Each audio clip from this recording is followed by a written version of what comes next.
toothpick on the bottom. Okay guys, and now we're going to show you how to clean the mouse. So the first step, you're going to want to unplug your mouse from the computer. After you've done that, you just want to get a general clean with your mouse, get all that dead skin off there. You don't want that on there, you know what I mean. After you've done that, you want to grab your toothpick and clean around the area, I guess. Yeah, that's how a toothpick plays.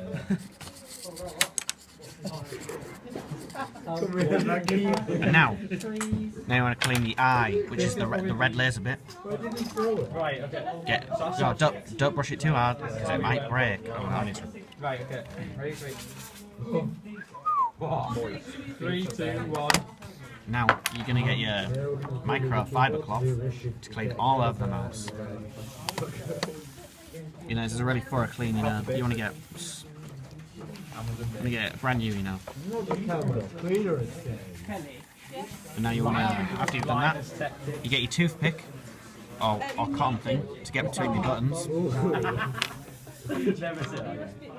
And you get between the buttons.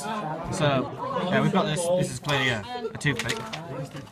Look at us getting between the buttons. All that dirt out there. See, a bit of dirt came out. Look at that.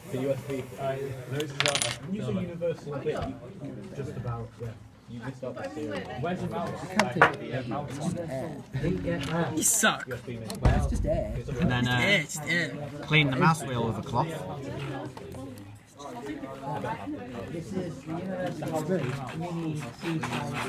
And now, the final test. If the mouse button does not depress, or stays depressed, it's time for a new mouse. That's it. See you later, guys.